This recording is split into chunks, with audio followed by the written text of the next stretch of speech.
Hello everyone, welcome to the HardReset channel, and today I'm going to show you how to maximize the visual experience with display settings on the INFINIX Note Edge.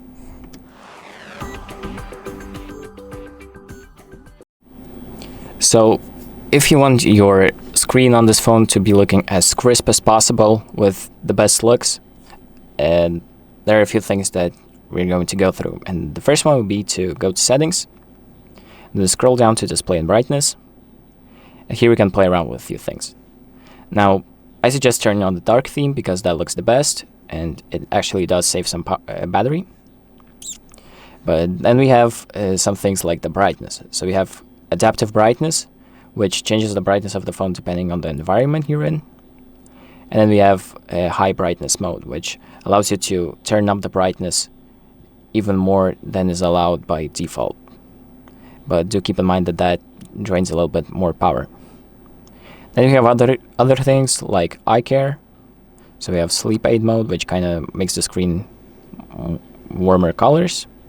Then we have eye care, another setting which also changes the warmth of the screen to kind of reduce strain on your eyes. Then we have color style, which allows you to change the color of your screen. So it might be not visible on the video, but the colors do change. So we have bright colored, which makes the colors more vibrant, and original, which is just the normal colors. I'm going to keep it on bright colored for now. Then we have screen refresh rate. So this phone has up to 120 Hz refresh rate, which means that the screen refreshes 120 times per second, making the screen and the animations look much smoother.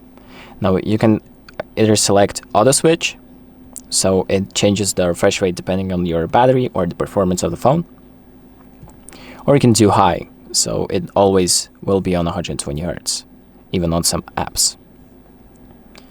Then we have things like screen timeout, fonts, portrait lock, and full screen, but that's not really what we need right now. Then the next thing is hidden in the AI Gallery app. So this is the app where you can see all of your photos. There's an option that you can enable, which is called the XDR Display. So if you go to Photos, then click on the gear icon on the top right, there's the XDR Display option, which makes the colors much more nice looking. So let's compare them. For example, this is without the XDR Display. And if we turn it on, this is what it looks like with it. So once again, there isn't really a visible difference on the video, but I can see that a lot has changed. The colors have changed a lot. And that is pretty much it. This is how you can make your screen as good looking as possible. So thank you for watching. I hope this video helps you, and make sure to like and subscribe.